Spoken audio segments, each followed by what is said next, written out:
हाँ,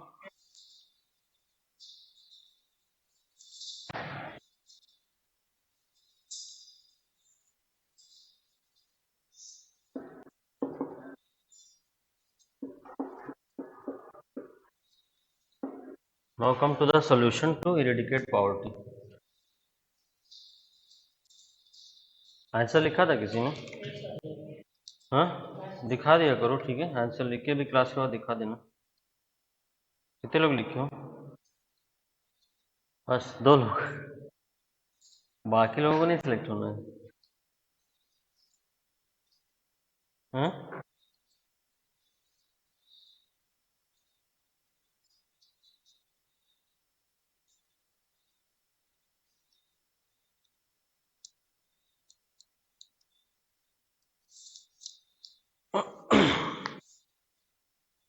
देखो, जो प्रॉब्लम में मैंने क्या क्या बताया था, कॉजेस पॉवर्टी। हम्म।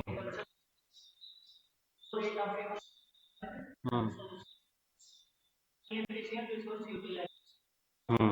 उसमें एक फैक्टर ऐड कर लो, कॉलोनाइजेशन ऑफ इंडिया।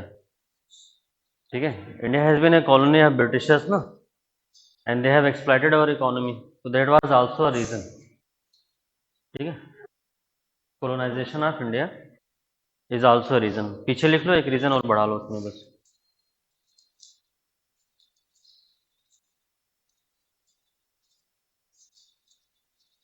ये समझ में आ रहा है ना, कॉलोनाइजेशन। ब्रिटिश इंडिया जब थी, इंडिया में ब्रिटिशर्स ने कॉलोनाइज किया था ना इंडिया को, तो उसमें इकोनॉमिक एक्सप्लॉइटेशन बहुत ज़्यादा हुआ था। इंडिया की जो इंडिजिनस इंडस्ट्रीज थी उसको उन्होंने डिस्ट्रॉय कर दिया था अपने प्रोडक्ट्स को सेल करने के लिए, तो वो भी एक रीज़न था। ठीक है, कितने रीज़न हो गए टोटल? ठीक है, इतना इनफ। ठीक है, now come to the solution. देखो, जो प्रॉब्लम है, तुम लोग एनसीईआरटी पढ़ते हो? हम्म? कितने लोग पढ़ते हो एनसीईआरटी? उसको पढ़ लो एक बार। एक एनसीईआरटी की एक बुक आती है, social and economic development, NCERT की। ठीक है, क्लास 11th की है शायद वो उसको एक बार पढ़ लो। उस बुक में बहुत सारी चीज़ें दी हुई हैं। ठीक है, वहाँ पे कई सारी पुरानी स्कीम्स भी दी हुई हैं गवर्नमेंट की, तो वहाँ से उन स्कीम्स की कंपाइलेशन भी बना लेना, क्योंकि कभी कभी ये लोग पूछते हैं कि कौन सी स्कीम किस लिए लॉन्च हुई थी। वैसे मैं कवर करूँगा सारी स्कीम। ठीक है, उसके बाद सोशल सिक्योरिटी भी पढ़ाना है, तो उसमें भी स्कीम कवर होगी, तो वो ओवरलैपिंग होगा। ठीक है, तो सबसे पहले क्या, देखो, पॉवर्टी रिमूव करने के लिए सबसे पहले क्या चाहिए हमें सोल्यूशन में? एजुकेशन। एजुकेशन चाहिए ना, education, health care, basic immunities.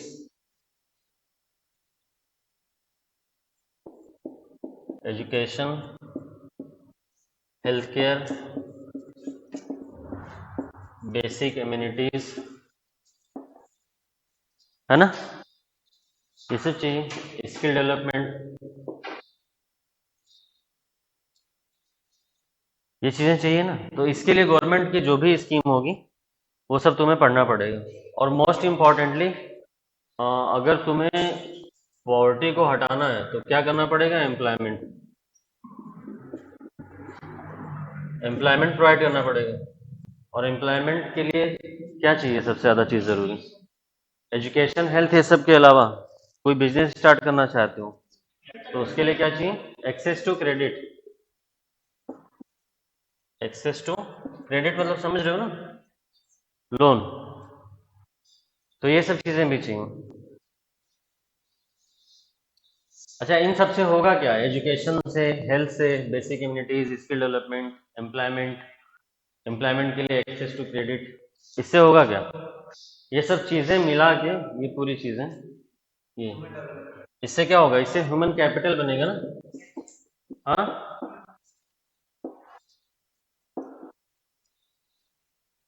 ठीक है, फिर ह्यूमन कैपिटल को यूज कर सकते हैं हम। लेकिन जब ये सब चीज़ें नहीं होंगी तो पॉवर्टी ऐसे कैसे बनी रहेगी। आ जाओ।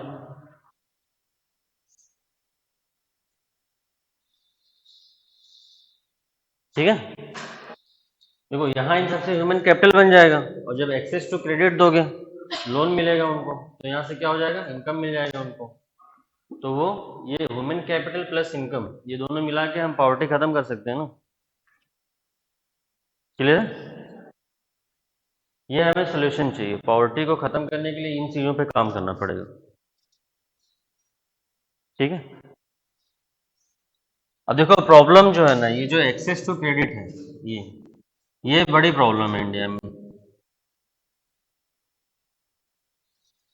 Because there is inadequate access to credit. The problem is, लिख लो, there is inadequate access to credit. ऐसा क्यों होता है? Because of increasing NPA, non performing asset. Non performing asset बढ़ रहा है ना, उसकी वजह से बैंक जो है वो क्रेडिट नहीं दे पा रहे हैं। क्लियर है? अब एनपीए बढ़ क्यों रहा है, उसके पीछे दो रीजन है मेनली। ऐसे तो बहुत सारे रीजन है, बट जो दो रीजन इंपॉर्टेंट है, पहला ये है, पहला रीजन लिखो, lack of ability to repay. NPA मतलब समझते हो? कितने लोग नहीं जानते हो NPA? Non performing assets. Asset और लाइबिलिटी तो क्लियर है ना, पहले मैंने बताया था। तो नॉन परफॉर्मिंग एसेट मतलब क्या हुआ कि बैंक ने जो लोन दिया है उसका प्रिंसिपल अमाउंट प्लस उसका इंटरेस्ट बैंक को वापस नहीं मिल रहा है। लिख लो इसको, जिसको नहीं पता हो। एनपीए मीन्स बैंक का जो लोन है उसका principal amount as well as interest. ठीक है, bank is not able to get repaid. ठीक है, तो उससे क्या हो रहा है, उसको एनपीए बोलते हैं। अब उसके पीछे कई सारे रीजंस होते हैं, बट मेनली जो दो रीजन है, ठीक है, पहला क्या है, एबिलिटी टू नॉट रिपे। ठीक है, lack of ability to repay, मतलब आप रिपे, जिसने लोन लिया है वो रिपे ही नहीं कर पा रहा है। क्लियर? मैंने तुम लोग को ट्विन बैलेंस शीट प्रॉब्लम बताया था, किसी याद है किसी को? ट्विन बैलेंस शीट प्रॉब्लम नहीं बताया था, चलो ठीक है, कोई बात नहीं, बता देते हैं। एनपीए का पहला रीजन क्या है, lack of ability to repay. अब इसमें देखो, इसमें भी क्या रीजन और लिख सकते हो। Lack of ability to repay कब होगा, जैसे जैसे फार्मर ने लोन लिया, एग्जांपल लिख लो, फार्मर ने लोन लिया है। अब Indian agriculture is dependent on the monsoon. ठीक है, मानसून नहीं आया, ठीक है, तो क्या होगा, मानसून फेल्योर हो गया, तो फार्मर लोन रिपे कर पाएगा? वो चाहे तभी नहीं रिपे कर पाएगा ना। तो फार्मर के केस में क्या हो गया, मानसून। ठीक है, क्योंकि इंडियन एग्रीकल्चर मानसून डिपेंडेंट है ना, लिख लो बेटा ये सब रीजंस। ठीक है, Indian agriculture is monsoon dependent and farmers depend on the monsoon. In case of monsoon failure, farmer will not be able to repay the loan, तो उस केस में वो एनपीए हो जाएगा, है ना। फिर इंडस्ट्रीज में आ जाओ। ठीक है, इंडस्ट्रीज में क्या है, इंडस्ट्रीज का प्रॉफिट, हाँ जाओ, हाँ अच्छा ठीक है चलो। इंडस्ट्रीज में क्या है, इंडस्ट्रीज लोन लेंगी, उनको प्रॉफिट होगा तब तो रिपे करेंगी ना। ठीक है, और इंडस्ट्रीज का 2008 के बाद से प्रॉफिट उतना ज्यादा नहीं हो रहा है, जब ग्लोबल फाइनेंशियल क्राइसिस आई या सब प्राइम क्राइसिस, नाम सुना होगा, बताया भी है मैंने क्लास में। कितने लोग जानते हो सब प्राइम क्राइसिस? हाथ ऊपर करो। पुराने लेक्चर्स तो कम से कम देख लिया करो, तुम लोग को तो फायदा भी है, रिकॉर्डेड पड़ा रहता है। हाँ?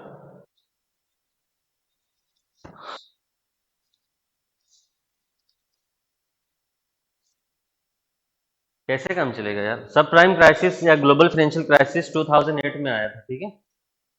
उसमें क्या हुआ था, यूएस की जो बैंक थे उन्होंने बहुत ज़्यादा लोन दे दिया था, होम लोन्स वगैरह, और फिर बाद में वो लोग रिपे नहीं कर पाए।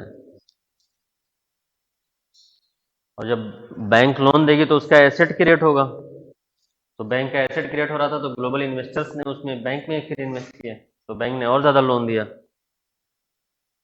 ठीक है, फिर लोन रिपे ही नहीं हो पाया। बताया है मैंने? नहीं बताया? तब तो 2000 उसका इम्पैक्ट इंडिया पे भी हुआ, इंडस्ट्रीज का जो प्रॉफिट था वो डिक्लाइन होने लगा। ठीक है, इससे क्या हुआ, twin balance sheet problem create हो गई। बताया है मैंने ट्विन बैलेंस शीट प्रॉब्लम?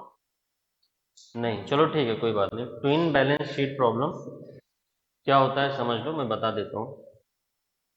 तुम लोग, हाँ इधर बैठ जाओ ना, देखो उधर पीछे भी खाली रहता है, मैं कैसे कहाँ पे खड़े होकर पढ़ाऊँ फिर, तुम लोग बताओ। अब यहाँ करूंगा तो तुम्हें नहीं दिखाई देगा। इधर आ जाओ, इधर उधर बैठ जाओ, उस तरफ आओ। हाँ उधर बैठ जाओ पीछे आराम से। उधर हो जाओ, उधर इधर आ जाओ। अरे इसमें मत बैठो तुम, अभी फिर हिलेगा। इधर आ जाओ बेटा, दिख रहा है तुम्हें वहां से? तुम और पीछे चली गई, नहीं दिखेगा। इधर बैठ जाओ, आराम से आओ, इधर आओ, यहाँ इस पे बैठो। दिखेगा नहीं तो समझोगे कैसे? थोड़ा एक्चुअल में इसको थोड़ा ऊंचा होना चाहिए था, या तो फिर ये ऊंचा होना चाहिए, इसको नीचे रख दो। पोडियम होना चाहिए था, हाँ। अब फिर दिख रहा है ना? हाँ चलो बस।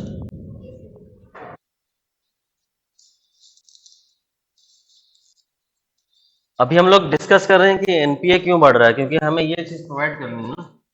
देखो पूरी प्रॉब्लम जानना जरूरी होता है, ऐसे बाकी तो तुम पॉइंट्स रट भी लोगे तो काम चल जाएगा, लेकिन फिर क्वेश्चन थोड़ा घुमा के देखा तो तुम कर नहीं पाओगे।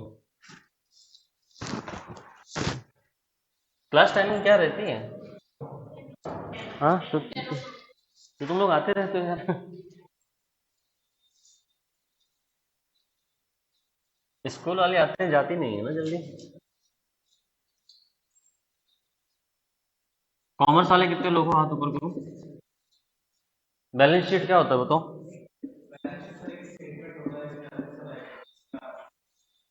हाँ?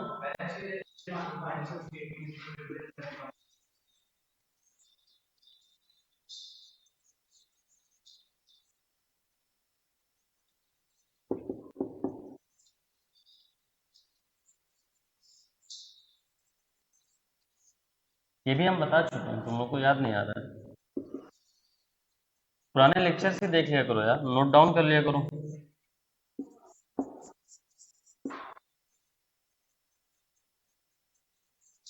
ये बैलेंस शीट होता है, ठीक है। बैलेंस शीट क्या होता है? एक फाइनेंशियल स्टेटमेंट होता है जिसमें उसकी ऑर्गेनाइजेशन का एसेट और लायबिलिटी लिखा हुआ होता है। क्लियर? अब देखो ट्विन बैलेंस शीट प्रॉब्लम मतलब क्या हुआ कि जो बैंक की बैलेंस शीट है और कॉर्पोरेट या इंडस्ट्रीज की जो बैलेंस शीट है, दोनों में मिसमैच, इसको बोलते हैं ट्विन बैलेंस शीट प्रॉब्लम। इसकी वजह से भी बैंक जो है वो क्रेडिट नहीं दे पा रहा है। अभी समझोगे कैसे? ये समझ में आया कि इसमें और उसमें दोनों में मिसमैच है, मतलब दोनों का एसेट और लायबिलिटी। अब जैसे इसने क्या किया, बैंक होगा उसका एसेट क्या होगा, इसने लोन दिया होगा, ठीक है, और इसकी लायबिलिटी क्या होगी, ठीक है, इसने लोन लिया होगा।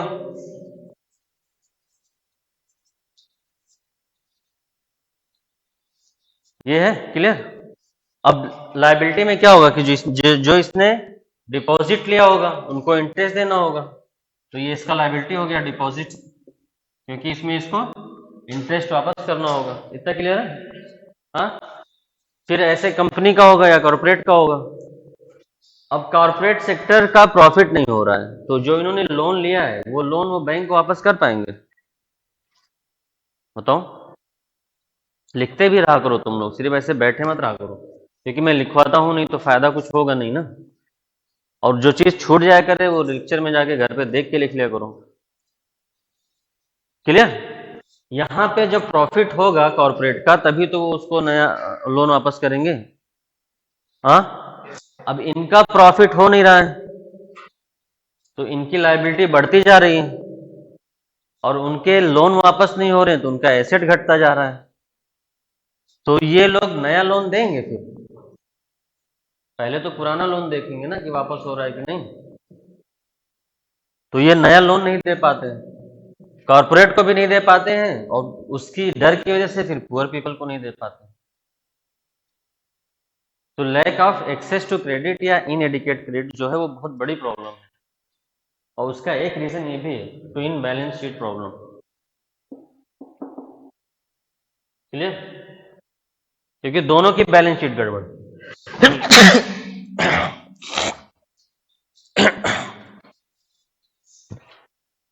समझ में आई? अगर बैंक ने इनको लोन दे दिया है तो ये लोग लोन वापस कब करेंगे? जब इनका प्रॉफिट होगा। इनका प्रॉफिट हो नहीं रहा है तो ये बैंक को लोन वापस कर नहीं रहे हैं। जैसे स्टील सेक्टर में बहुत ज़्यादा एनपीए है, बैंक ने लोन दे रखा है, वापस आ ही नहीं रहा है। तो बैंक के पास जब एसेट आ ही नहीं रहा है तो बैंक लोन देगा कहाँ से? तो एक तो ये रीजन हो गया, ability, lack of ability to repay.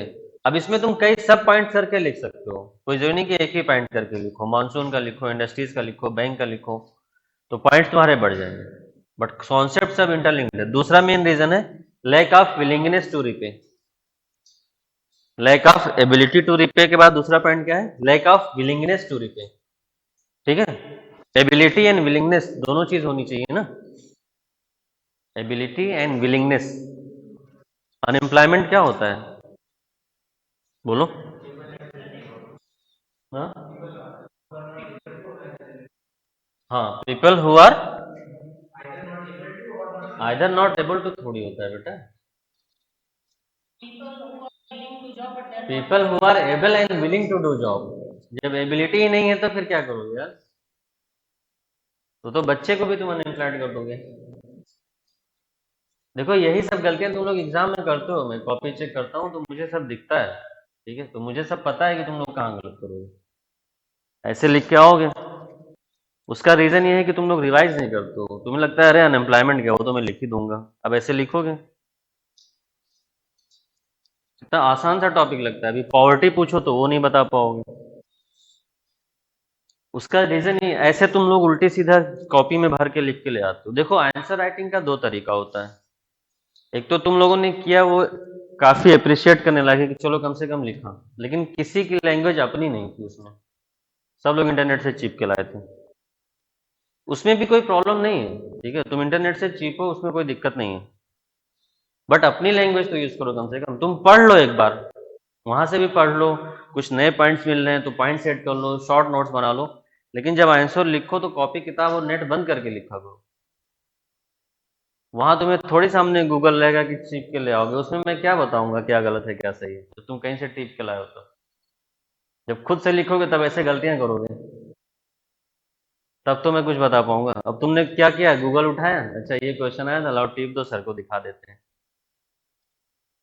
तो इसमें तेरा घाटा मेरा कुछ नहीं जाता, तुम सीख नहीं पाओगे ना भाई। उसमें मैं क्या करेक्ट करूंगा जब तुम पहले से कहीं से टीप के लाए हो? बट ये काफी अच्छी चीज है, कम से कम तुम लोगों ने टीपना तो शुरू किया है, यही बहुत बड़ी बात है। ठीक है, लेकिन आई वुड लाइक कि तुम लोग बिना टीपे मतलब पढ़ लो, मुझे कोई दिक्कत नहीं है, सब लोग पढ़ते हैं, ठीक है, नेट से पढ़ो, वीडियो से पढ़ो, बुक से पढ़ो, पढ़ लो जितनी देर पढ़ना है, याद करना है कर लो, ठीक है। जैसे सुबह पढ़ लिया, अब शाम को लिखने बैठो, तब तुम्हें पता चलेगी तुम्हारी हैसियत क्या है, कि पेन चल रहा है कि नहीं चल रहा है। अब तुम लोग गूगल से ओपन करोगे, लिख के ले आओगे यार, तो मैं उसमें क्या चेक करूंगा? नए बच्चे ऐसे करते हैं, और बाकी टीचर लोग क्या करते हैं, अरे बेटा वाह वेरी गुड, तो वो मैं नहीं कर सकता, मैं झूठ नहीं बोल सकता हूँ ना। अब मैं तारीफ करूं कि अच्छा सबने बड़ा अच्छा आंसर लिखा है, अभी मैं क्लास में लिखवा लूं तो अनएम्प्लॉयमेंट नहीं लिख पाओगे। यही सब गलतियां करोगे ना। उसमें है एबिलिटी टू वर्क, ठीक है, who is able to work and willing to do work but still not getting em. ठीक है, तो तुम बोल रहे हो जो एबल नहीं है, तो ये सब गलतियां होंगी, ठीक है, जब लिखोगे तब तुम्हें पता चलेगा तुम गलतियां कहाँ कर रहे हो। ठीक है, और वो भी अच्छी बात है, तुम लोग इंटरनेट से देख के कम से कम कुछ पॉइंट्स और नए आए होंगे दिमाग में, उसमें कोई बुराई नहीं है। ठीक है, अब दूसरा पॉइंट क्या है? Lack of willingness to repay. ठीक है, जैसे जो विलफुल डिफॉल्टर होते हैं, विलफुल डिफॉल्टर, विलफुल डिफॉल्टर वही होते हैं जो पे करना ही नहीं चाहते, जैसे माल्या टाइप के लोग, ठीक है, they are not willing to repay the bank loan, तो उनको विलफुल डिफॉल्टर भी बोला जाता है, तो ये टेक्निकल टर्म भी अगर चाहो तो लिख लो। ठीक है, विलफुल डिफॉल्टर, जो लोग जानबूझ के लोन रिपे नहीं करते हैं, because they know the legal loop holes, उनको पता है कि वो पकड़े नहीं जाएंगे, तो वो जानबूझ के लोन को रिपे नहीं करते। पुअर भी आते हैं इसमें, ठीक है, पुअर का कैसे केस होता है? जो तुम्हारा फॉर्म लोन वेवर है, फॉर्म लोन वेवर जानते हो, किसानों की जो कर्ज माफी होती है उसको फार्म लोन वेवर बोलते हैं। तो फार्मर लोन ले लेते हैं, फिर बैठे रहते हैं कि अच्छा अभी तो इलेक्शन आएगा तो गवर्नमेंट बोलेगी जाओ किसानों का कर्जा माफ। ठीक है, तो ये भी एक रीजन है, वो लोन देते ही नहीं, रिपे ही नहीं करते। So all these are the reasons for the increasing NPA, and due to this increase in NPA, non-performing assets, bank are not willing to give credit to the poor people. Clear? अब उसके लिए government ने बहुत सारी schemes भी चलाई हैं। ठीक है, कुछ स्कीम्स लिख लो जो गवर्नमेंट ने क्रेडिट के लिए स्कीम चलाई है कि कैसे हम लोग एक्सेस देंगे। तो देखो बड़े या कॉर्पोरेट सेक्टर को तो एक्सेस मिल जाता है, ठीक है, उसमें जैसे गवर्नमेंट ने क्या है, प्रायोरिटी सेक्टर लेंडिंग बताया था मैंने, याद है किसी को?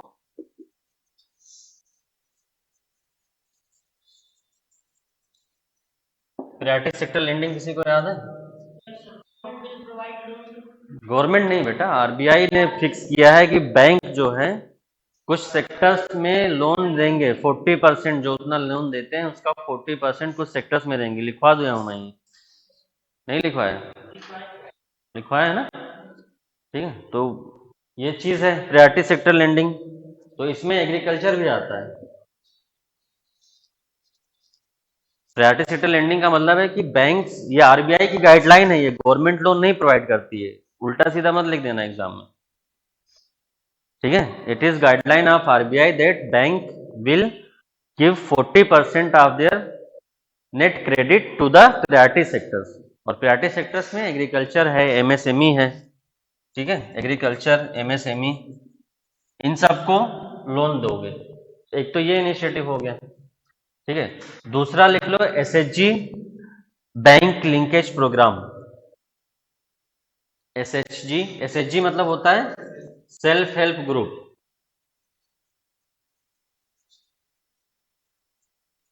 SHG bank linkage program by NABARD. SHG bank linkage program by NABARD.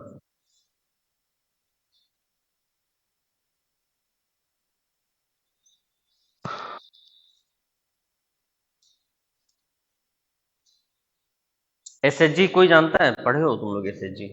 कितने लोग जानते हो? सेल्फ हेल्प ग्रुप क्या होता है?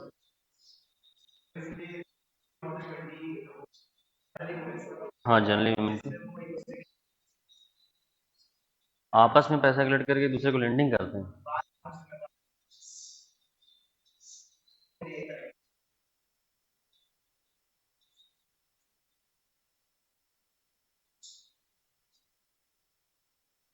चलो कोई बात नहीं। और कोई पढ़ा है एसएचजी? उसने कुछ चीजें सही बताई हैं। It is generally a group, ठीक है, या वॉलेंट्री एसोसिएशन। हाँ,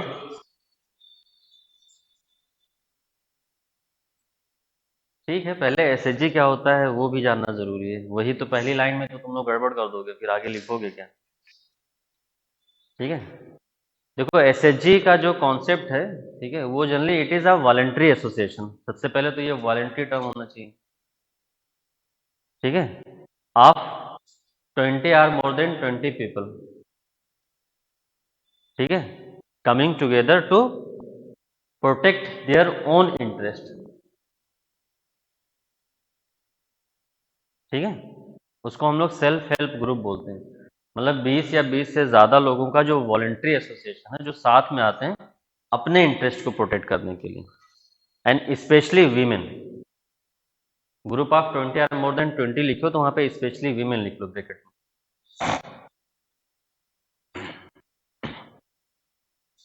ठीक है, अब ये एसएचजी काम कैसे करता है? जैसे 21 लोगों को अगर लोन दे बैंक तो डिफॉल्ट होने के चांस ज़्यादा है ना, लेकिन अगर ग्रुप में लोन देता है तो ग्रुप से लोन रिपे होने के चांसेस ज़्यादा होते हैं। ठीक है, तो माइक्रो फाइनेंस बोला जाता है इसको, छोटे छोटे अमाउंट में लोन। माइक्रो फाइनेंस पे भी एक पूरा क्वेश्चन आ सकता है मेंस में कि माइक्रो फाइनेंस क्या होता है, इसका क्या इंपॉर्टेंस है। ठीक है, तो माइक्रो फाइनेंस प्रोवाइड करते हैं। माइक्रो फाइनेंस मतलब स्मॉल अमाउंट ऑफ लोन, उसको माइक्रो फाइनेंस बोला जाता है। तो ये एसएचजी बैंक लिंकेज प्रोग्राम जो है ये नाबार्ड ने स्टार्ट किया है। तो नाबार्ड क्या करती है? नाबार्ड बैंकों को लोन देती है।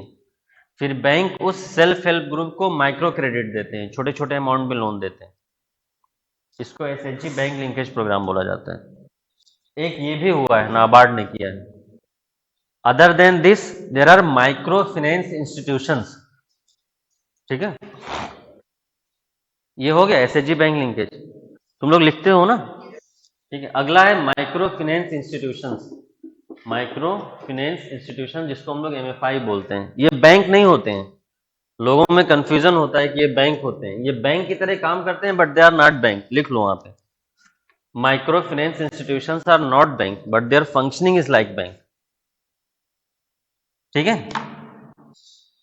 वहां पे साफ साफ लिख लो कि they are not commercial bank,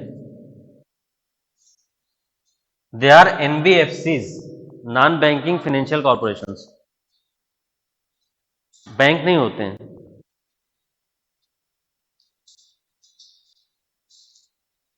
तो ये जो माइक्रो फाइनेंस इंस्टीट्यूशंस होते हैं, एनबीएफसीज जो होते हैं, ये भी क्या करते हैं, ये भी एसएचजी को और एमएसएमई को लोन देते हैं, सेल्फ हेल्प ग्रुप और एमएसएमई को।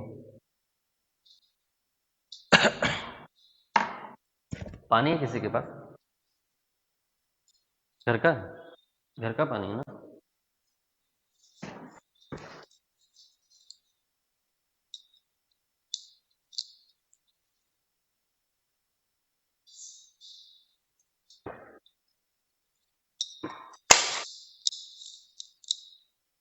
बंद कर देना, बंद नहीं।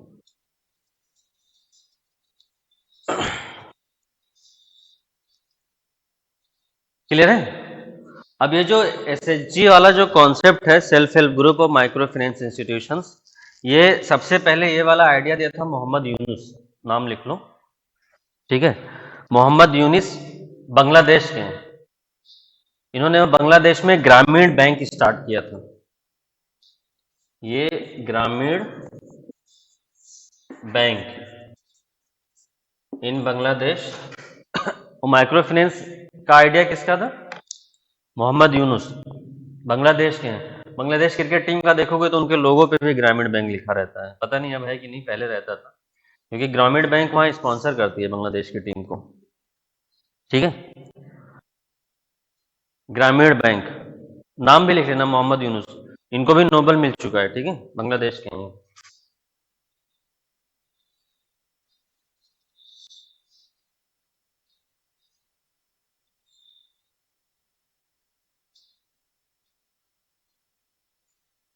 क्लियर? लिख लिया?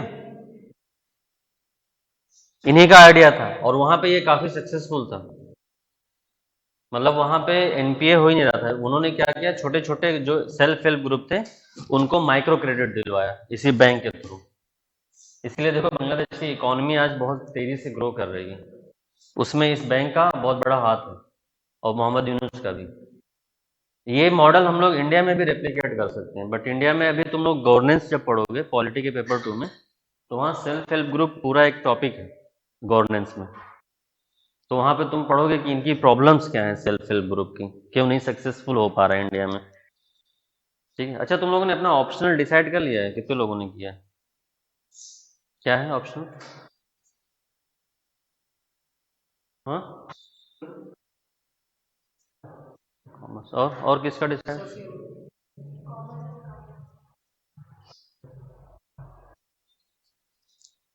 चलो, तो जो लोग पॉलिटिकल साइंस वाले हो या पब्लिक वाले हो उन लोगों को भी ये सब पढ़ना पड़ेगा। ठीक है, सेल्फ हेल्प ग्रुप। और वैसे भी पॉलिटी के पेपर 2 में जो गवर्नेंस पार्ट है वहां पे भी है सेल्फ हेल्प ग्रुप, है ना? लर्न कर लिया सिलेबस?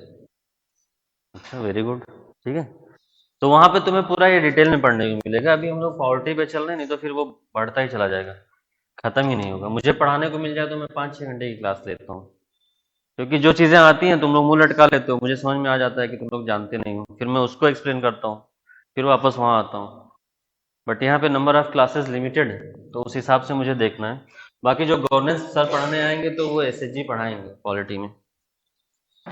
बाकी खुद से पढ़ना होगा तो पढ़ लेना, क्योंकि ये बहुत ही इंपॉर्टेंट टॉपिक है यूपीएससी का, सेल्फ हेल्प ग्रुप। ठीक है, ऑलमोस्ट तुम्हें पेपर 1 से लेके, ठीक है, और पॉबेट पीएसआईआर अगर ऑप्शन है तो तुम्हें एसएचजी पे क्वेश्चन मिल जाएगा, कहीं ना कहीं मिलेगा ही, डन है 1 2 3 4 कहीं पे भी।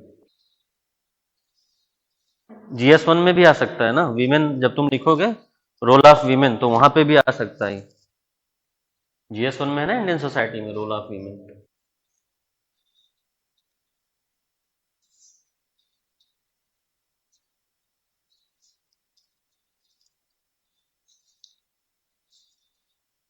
ठीक है।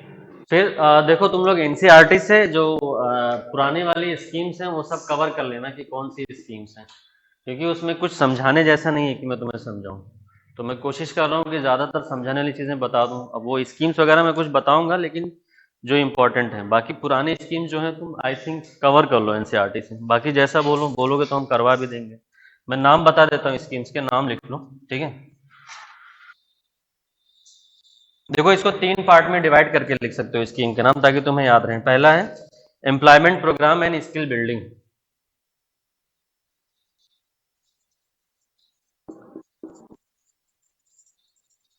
एम्प्लॉयमेंट प्रोग्राम एंड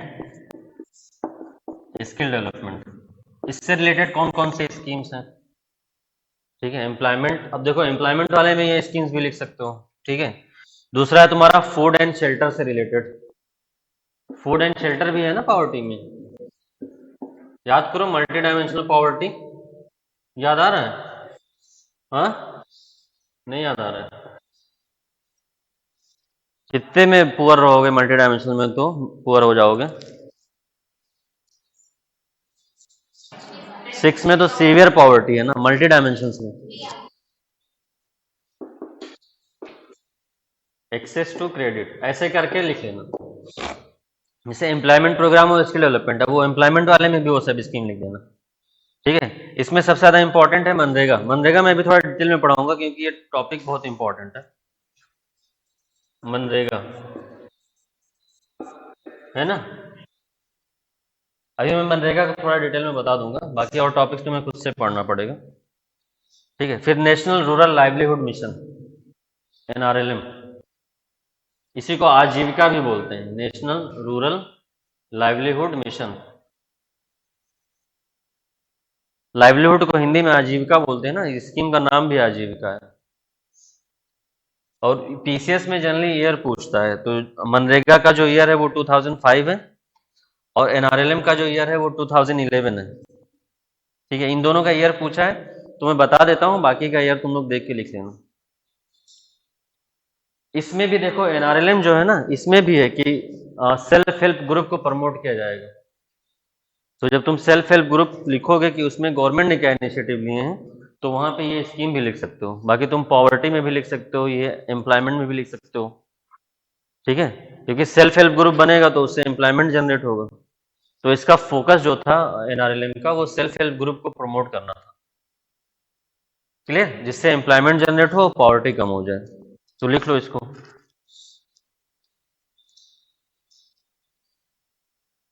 लिख लिया? इसमें लिख लो सेल्फ हेल्प ग्रुप को प्रमोट करना at village level.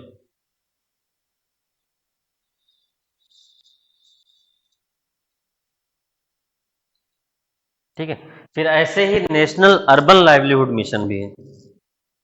National urban livelihood mission.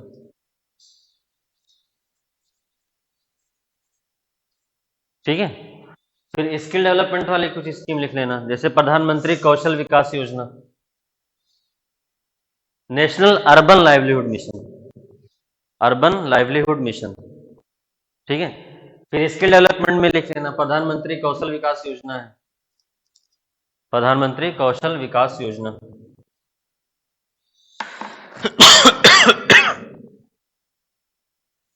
बस एक मिनट।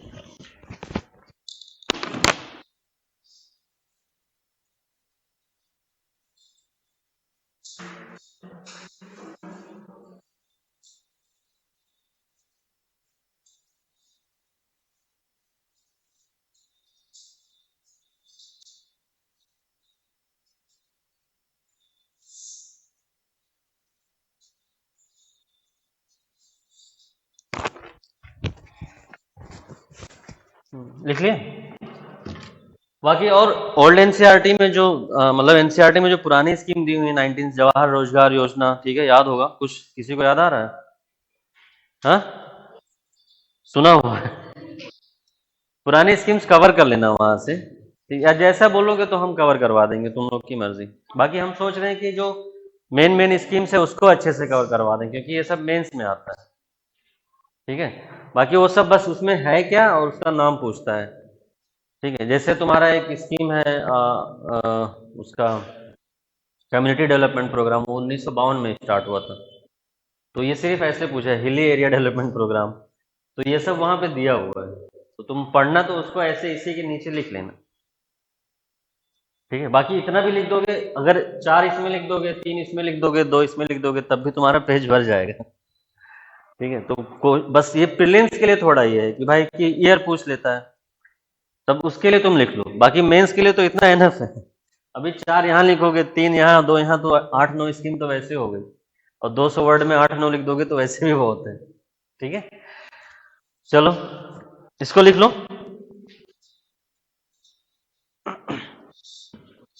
प्रधानमंत्री कौशल विकास योजना में जानते हो ना क्या होता है? स्किल डेवलपमेंट, कौशल मतलब स्किल होता है, तो प्रधानमंत्री कौशल विकास योजना में क्या है? स्किल डेवलपमेंट, ठीक है। फिर तुम्हारा फूड एंड शेल्टर में आ जाओ, तो प्रधानमंत्री आवास योजना है ना, पीएम आवास योजना, उससे भी तो पॉवर्टी खत्म होगी। पीएम आवास योजना, अब ये दोनों जगह पे है, ये रूरल एरिया में भी है और अर्बन एरिया में भी है, तो पीएम आवास योजना रूरल और अर्बन दोनों में।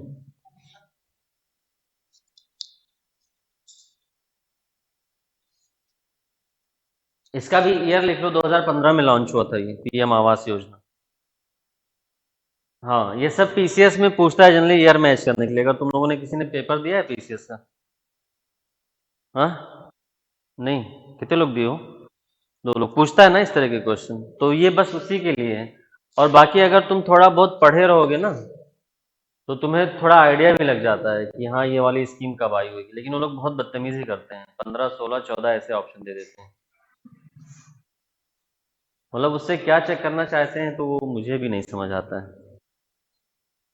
हाँ, सब ना कर पाए, ठीक है। बस वो ये वाला पार्ट जो है, मुझे नहीं लगता है कि इस तरह के मतलब पीछे जैसे एग्जाम में ये सब पूछना चाहिए। वो लेखपाल पटवारी में समझ में आता है कि उनका बस वही काम होता है रटने वाला, लेकिन आईएएस पीसीएस में इस तरह के मतलब कि ये वाली स्कीम कौन से ईयर में लॉन्च हुई थी बताओ, और वो ऑप्शन भी दोगे तुम आगे पीछे करके, अरे उसके अंदर पूछ लो ना कि इसमें चल क्या रहा है, प्रॉब्लम क्या हो रही है, तो आदमी कुछ कर भी पाए। ठीक है।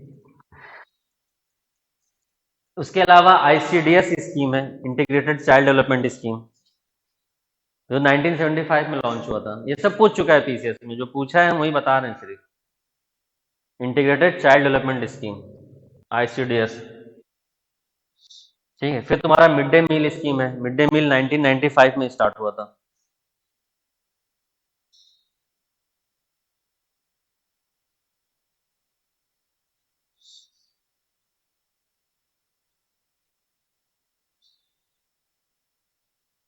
फिर एक प्रोग्राम चलता है गवर्नमेंट ऑफ इंडिया का, food for work programme, food for work programme,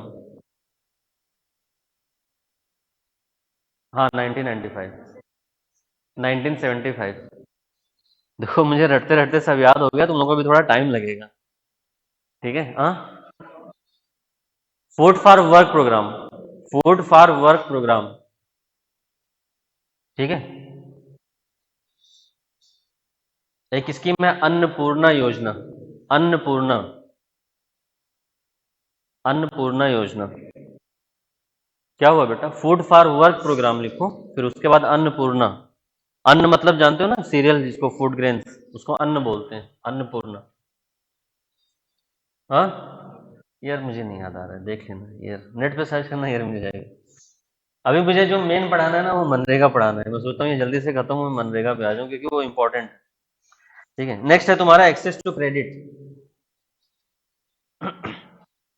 access to credit में सबसे पहले जो चीजें अभी हमने पीछे बता दी हैं वो तो लिख ही सकते हो, उसके अलावा प्रधानमंत्री कृषि सम्मान योजना भी है ना, पीएम किसान, उसमें दे रहे हैं ना 6,000 रुपीज, 2,000 पर उसमें 3 मंथ्स में, है ना, 3 इंस्टॉलमेंट में जा रहा है ना, तो पर 4 मंथ में शायद 2,000 देते हैं, तो वो पीएम किसान वाला भी लिख सकते हो। ठीक है। और प्रधानमंत्री जनधन योजना भी लिख सकते हो, क्योंकि पीएम किसान, पीएम किसान में 6,000 पर ईयर दिया जाता है।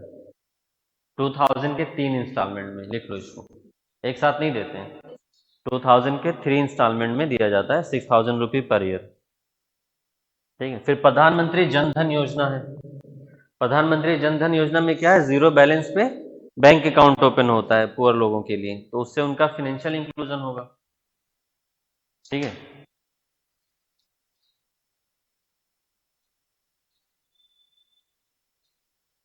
फिर एक स्कीम और बहुत पूछते हैं यूपीएससी वाले, पीसीएस वाले, सॉरी, ये बस ऐसे पूछेंगे, ये किससे रिलेटेड है? ट्राइसिम, नाम सुना है किसी ने? हाँ, ये सिर्फ ऐसे पूछते हैं ट्राइसिम किससे रिलेटेड है, तो ये एम्प्लॉयमेंट के लिए रिलेटेड है या पॉवर्टी से रिलेटेड है, ट्राइसिम स्कीम। ये पीसीएस में बहुत बार पूछा है, तो इसका ईयर भी देख के लिख लेना ट्राइसिम का। ठीक है। रूरल यूथ में सेल्फ एम्प्लॉयमेंट के लिए है, देखो इसका नाम यही है, रूरल यूथ सेल्फ एम्प्लॉयमेंट, ट्राइसिम। ठीक है।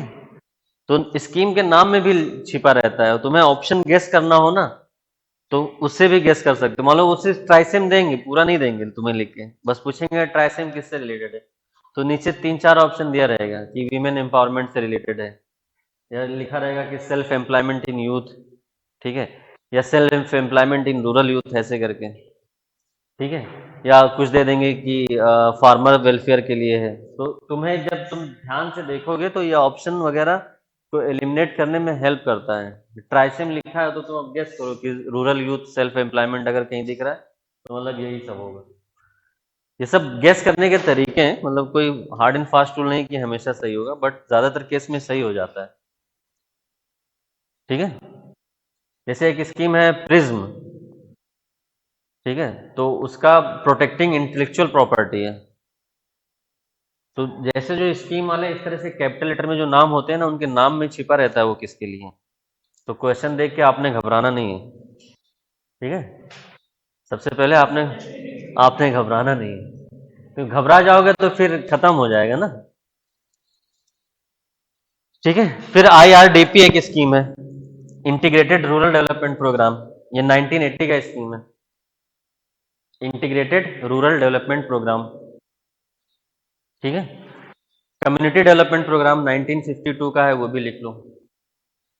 जवाहर रोजगार योजना है, वो भी लिख लो।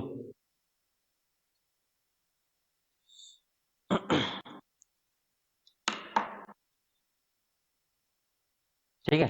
फिर स्वर्ण जयंती ग्राम स्वरोजगार योजना, स्वर्ण जयंती ग्राम स्वरोजगार योजना, स्वरोजगार मतलब सेल्फ एम्प्लॉयमेंट। तो ये जो स्कीम्स हैं ये सब सेल्फ एम्प्लॉयमेंट भी प्रोवाइड कर, प्रमोट कर रही हैं। स्वर्ण जयंती ग्राम स्वरोजगार योजना। ठीक है। कितने हो गए सब मिला के? हाँ, बहुत है यार इतना। ठीक है। मेंस में अगर तुम इसमें से 8-10 भी लिख दोगे, और कोशिश करना कि ऐसे क्लासिफाई करके लिख देना, ठीक है, तो इससे तुम्हारा 1 मार्क्स बढ़ जाएगा। बाकी रैंडम लिखोगे तब भी चल जाएगा, लेकिन हो सकता है किसी को 5 मिले, और तुम ऐसे क्लासिफाई करके लिख दोगे तो तुम्हें 6 मिल जाएगा। और 1 नंबर की कीमत तुम क्या जानो, उससे पूछो जो सिलेक्ट नहीं हुआ है। ठीक है रमेश बाबू।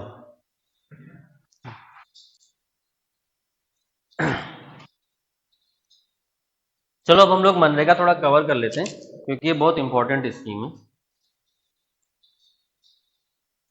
देखो हम बीच बीच में तो तुम लोगों को करवाते रहते हैं, जैसे मैंने एक दिन गिग इकोनॉमी बता दिया था, एक दिन पीडीएस बता दिया था, तो तुम लोग लिखते भी हो, कैसे सुन लेते हो कहानी की तरह? हाँ, पक्का। चलो हम देखेंगे किसी दिन कॉपी लेके किसी की, रैंडम ऐसे। तुम लोग ऐसे हो सर हम उस दिन क्लास ही नहीं आए थे। अच्छा, ये भी बढ़िया रहता है कि सर हम उस दिन क्लास नहीं आए थे, तो फिर अब मुझे बता दिया करो कि सर हम क्लास नहीं आए थे, अब आपकी जिम्मेदारी है, आप मुझे नोट्स प्रोवाइड करवाइए। बेटा देख लिया करो ना कि जो क्लास किया है उससे पूछ लिया करो क्या पढ़ाए, फोटो खींच लो, प्रिंट आउट निकाल के रख लो। अब वो तो तुम्हारी रिस्पॉन्सिबिलिटी है ना, अब तुम क्लास नहीं आए हो तो हम क्या करें बताओ। या तो हमसे आके बोल दिया करो कि सर प्रिंट आउट के पैसे नहीं है, आप दे दीजिए, हम प्रिंट आउट निकलवा लें, क्योंकि हम आए नहीं हो, आपने इतनी ज़रूरत कैसे की कि पढ़ा दिया है? आपको वेट करना चाहिए था मेरा।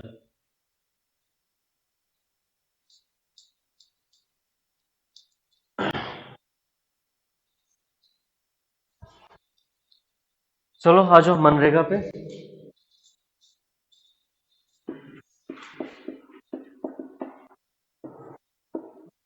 मनरेगा मतलब आगे जो एम लगा हुआ है वो महात्मा गांधी है ना, तो जानते हो Mahatma Gandhi national rural employment, ठीक है, गारंटी, इसका पूरा नाम ये है ना, लिख लो जिसको नहीं पता हो, मनरेगा। और ये नरेगा पहले था, तो वो 2005 में था। महात्मा गांधी कब जुड़ा है? 2009 में। ये सब पीसीएस वाले क्वेश्चन है, बट क्या करोगे, है तो करना ही पड़ेगा। और इसके लिए एक्ट बनाया गया था, नरेग एक्ट 2005, तो ये एक्ट बना है ये। इस एक्ट के अंदर में ये स्कीम लॉन्च की गई है, national rural employment guarantee act 2005 के अंडर में स्कीम लॉन्च की गई है ये, नेशनल रूरल एम्प्लॉयमेंट गारंटी। और महात्मा गांधी लग गया तो मनरेगा हो गया 2005। सब लोग जानते हो ना मनरेगा के बारे में, नाम सुना होगा। कोई कुछ बताना चाहे तो बता सकता है। बताओ, तुम बताना चाह रहे हो, एक बार गलत बता दोगे तो दोबारा नहीं बताओगे। बताओ। मिनिमम 100 डेज की एम्प्लॉयमेंट देते हैं, और नहीं देते हैं तो उसकी पेमेंट देते हैं।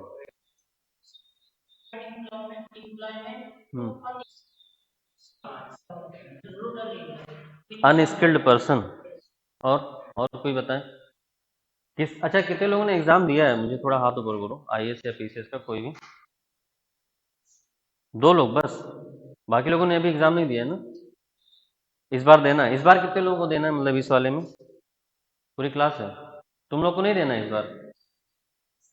हाँ, नेक्स्ट ईयर। अच्छा अच्छा। तो अब तुम मोबाइल में क्या सर्च कर रहे हो?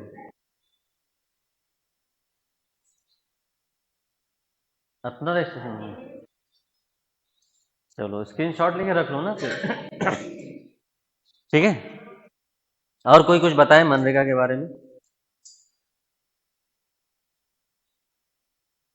देखो हमें बताना तो ही है, तुम लोग कुछ बोलो ना अपनी तरफ से जो जानते हो थोड़ा बहुत। बोलने वाला डर खत्म कैसे होगा क्लास से ही, तो इसलिए तो मैं ऑफलाइन क्लास जल्दी ज़्यादा प्रमोट करता हूँ। क्योंकि ऑनलाइन में क्या होता है, तुम दोनों पैर ऊपर उठाए, उसके ऊपर तकिया रख के फिर सो गए, मोबाइल लेके ऐसे देख रहे हो। वो इंटरटेनमेंट है बेटा, वो पढ़ाई नहीं है। जो तुम्हें लगता है कि हम पढ़ रहे हैं, पढ़ाई का मतलब ये होता है कि you are able to convey your self.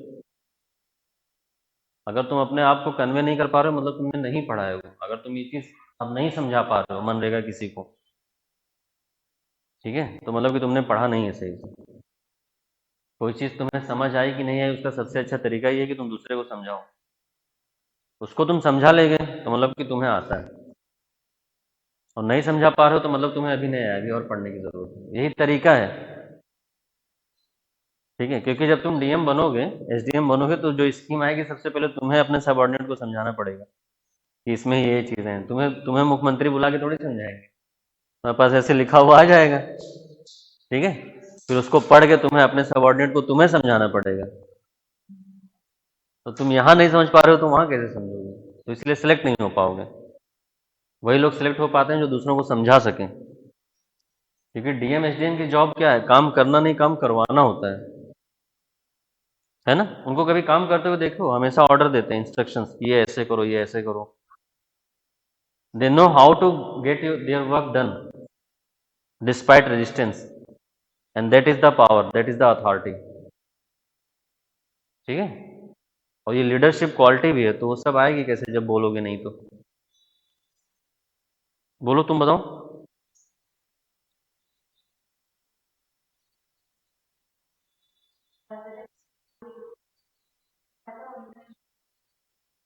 हम्म। चलो, तुम बोलोगे कुछ? देखो गलत बोला करो बेटा, उसमें कोई दिक्कत नहीं होती है, बोलोगे गलत तब तो सही हम करेंगे ना। तुम बोलो।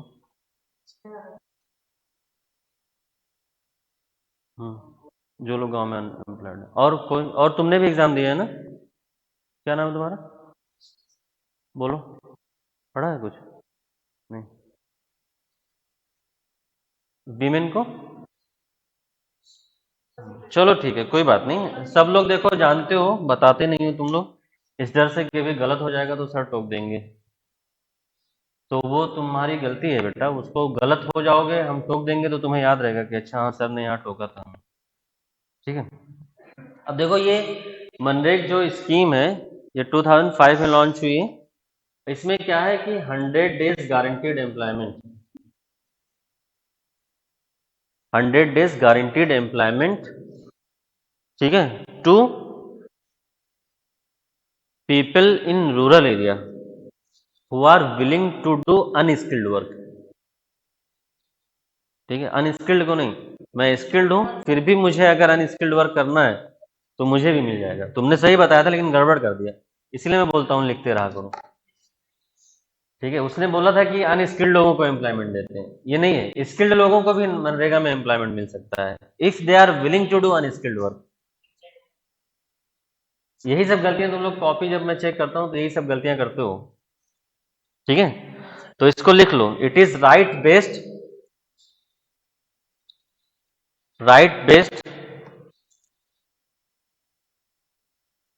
Programme which give legal right to work, which gives legal right to work, that means 100 days of employment, 100 days of employment to an adult member, to an adult member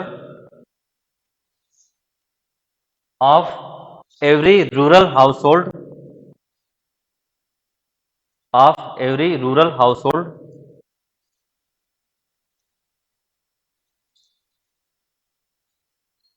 of every rural household who are willing to do unskilled work,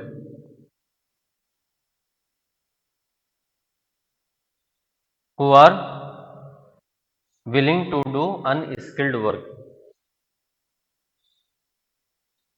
अब देखो ये सही है कि जो तुम लोग बता रहे थे वो सही है, तुम लोग के डेफिनेशन में सब में कमियां थी।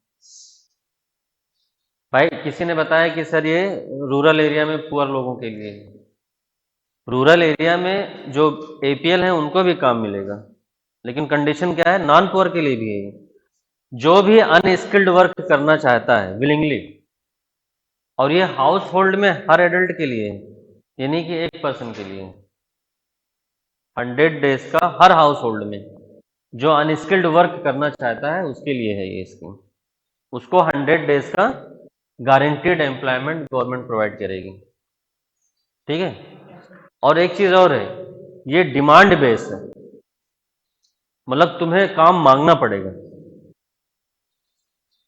और तुमने काम मांगा और 15 डेज के अंदर तुम्हें काम नहीं मिला तब तुम्हें कंपनसेशन मिलेगा। तो इसकी जो टारगेटिंग है वो यूनिवर्सल टारगेटिंग नहीं है, डिमांड बेस्ड टारगेटिंग है। मतलब तुम जाके डिमांड करोगे कि मुझे काम चाहिए तब तुम्हें काम मिलेगा। ठीक है, तो लिख लो इसको, it is demand based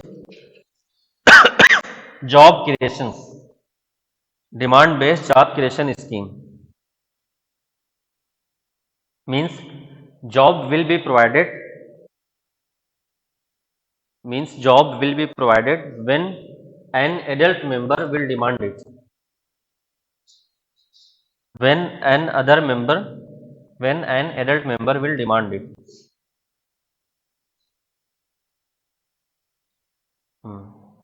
Adult member will demand it. Next, if job is not given within 15 days of demand, if job is not provided within 15 days of demand, then person will be getting, person will be getting unemployment allowance, person will be getting unemployment allowance.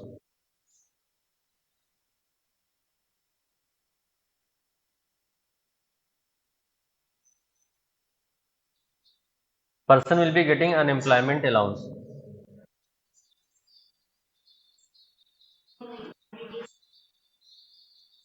नहीं नहीं, 100 days का मिल गया तो अब वो next financial year में 100 days, ये एक फाइनेंशियल ईयर का होता है।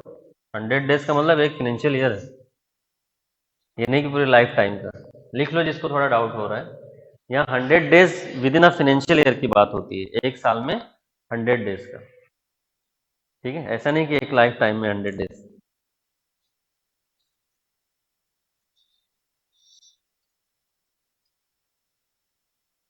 नेक्स्ट लिखो nature of work. Nature of work मतलब इसमें जो काम दिया जाएगा उसका नेचर क्या होगा।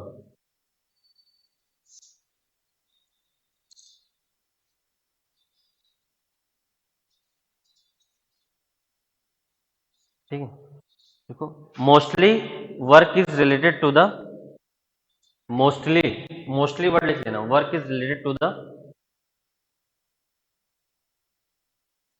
Natural resource management.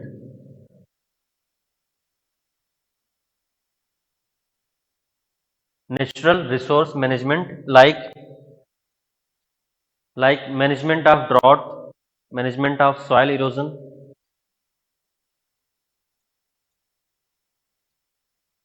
deforestation prevention, deforestation prevention, promoting afforestation, promoting afforestation etc. ठीक है, मोस्टली जो इसका नेचर है वो क्या है, यही सब चीजें हैं। जैसे तुमने देखा होगा कि लोग बोलते हैं ना कि नरेगा में गड्ढा खुदवाते हैं, तो वो गड्ढा खुदवाते हैं इसलिए कि जब ड्रॉट का सीजन हो तो वहां कम से कम पानी बचा रहे। ठीक है, तो वो ऐसा नहीं है कि गड्ढा खुदवा के तुम्हें पैसा दे रहे हैं। या तुम देखोगे कि कहीं लैंड के किनारे जो है वो बाउंड्री बनवाते हैं, तो उससे क्या होता है कि जो सॉइल इरोजन होता है वाटर रन ऑफ की वजह से, वो ना हो पाए। ठीक है, या जैसे किसी गांव के बगल से अगर नहर वगैरह जा रही होती है तो वहां पे मिट्टी ऊंची करवा देते हैं, ताकि अगर फ्लड आए तो पानी गांव में ना जाए। तो उसका सबका रीजन होता है, ऐसा नहीं होता है कि गड्ढा खुदवा के तुम्हें पैसा दे रहे हैं। गांव में लोग बोलते हैं ना कि गड्ढा खोदो पैसे कमाओ, तो वो इसका नेचर ऑफ वर्क यही सब है कि नेचुरल रिसोर्स को हमें मैनेज करना है। क्लियर। अब देखो नरेगा में कुछ इश्यूज हैं, ठीक है, उसको हमें एड्रेस करने की जरूरत है। तो इश्यूज क्या है नरेगा में, वो इश्यूज देखते हैं हम लोग।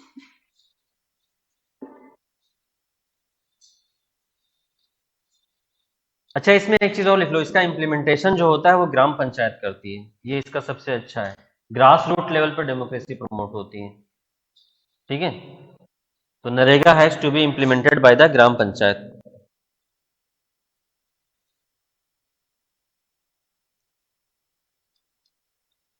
NREGA has to be implemented by the gram panchayat. ठीक है, और जो ये जॉब दिया जाता है इसमें वीमेन का 1/3 रिजर्वेशन है, ये भी लिख लो। 1/3 job is reserve for women.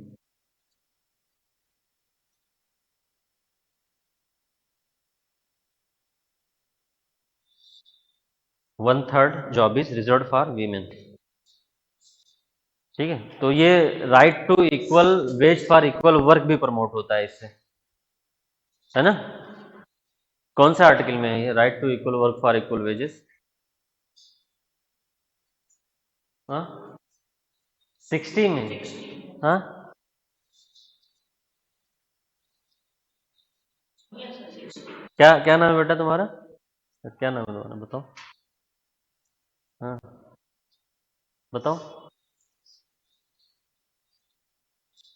हाँ हाँ, 41 में, आर्टिकल 41 में डीपीएसपी में। कल मैंने बोला याद कर लो, तुम लोग याद क्यों नहीं करते हो यार, डीपीएसपी 51 तक याद कर लो ना। हाँ, बोला था ना मैंने कल, याद किया तुमने?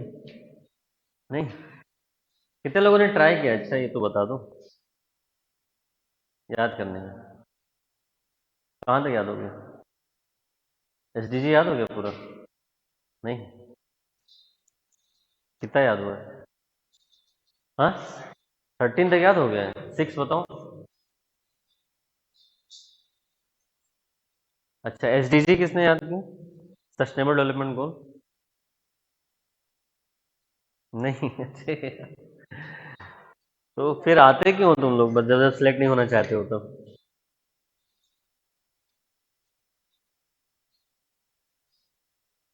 कल वाली क्लास में सब लोग थे ना? कोई है जो कल वाली में नहीं था? अच्छा, तुम लोग गेस्ट लेक्चर, गेस्ट स्टूडेंट। नहीं, एक बच्चा तो आगे मुझसे बोला था कि सर मैं 3 दिन आऊंगा, 3 दिन नहीं आऊंगा। कोई कौन है वो? बोला सर मेरी क्लास हाउस जगह की रहती है। मैंने कहा करो, ऑनलाइन देख लो फिर। तुम लोग को क्या प्रॉब्लम है, ऐसे अल्टरनेट डेज आते हो? हाँ, इंटरनल चल रहे हैं, अच्छा ठीक है, चलो कोई बात नहीं। बट देख तो लिया करो यार, बस इतना तो कर सकते हो ना। याद करोगे तो तुम्हें इजी रहेगा, आंसर खुद से तुम लिख लोगे, तुम्हें कहीं इधर उधर नेट पे ढूंढना नहीं पड़ेगा। कल मैंने बताया ना कंक्लूजन कैसे लिखते हैं, है ना? अब जैसे यहाँ पे आर्टिकल 41 है ना? या तुम एसडीजी 1 और 2 दोनों होगा ना भाई, नो पॉवर्टी और जीरो हंगर, है ना? और वीमेन एम्पावरमेंट भी होगा, क्योंकि 1/3 जॉब रिजर्व है वीमेन के लिए। ठीक है, चलो नेक्स्ट आओ। इसमें एक चीज और लिख लो, social audit. Social audit is mandatory in NREGA. Social audit is mandatory in NREGA. Features में कितने पॉइंट लिख लिया तुम लोगों ने?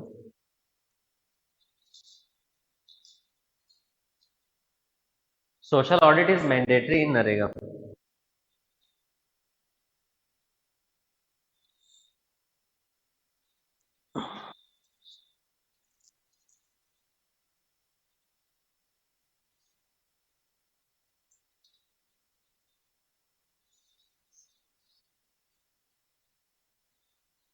बोलो, कितने पॉइंट्स हो गए? फीचर्स में हाँ, चलो ठीक। देखो, सोशल ऑडिट कितने लोग जानते हो? नहीं जानते हो? ये भी तुम्हारे गवर्नेंस के टॉपिक में है। सोशल ऑडिट पूरा एक टॉपिक है। सोशल ऑडिट मतलब क्या होता है ना, कि जो उस गवर्नमेंट स्कीम के जो बेनिफिशियरी हैं, वो खुद उसकी स्कीम की ऑडिटिंग करेंगे। जैसे यहाँ पे मनरेगा में एक मस्टर रोल होता है। किसी के यहाँ कोई प्रधान वधान है? हाँ, है कोई किसी घर में? ये muster roll it is like attendance sheet. जैसे तुम लोग ये अटेंडेंस शीट भरते हो, ठीक है, ऐसे होता है कि कितने लोग आए, कितने लोगों को एम्प्लॉयमेंट मिला, कितना पैसा सब मर्ज हुआ। ठीक है, तो ये सब चीजें इसमें मस्टर्ड रोल में रहती हैं।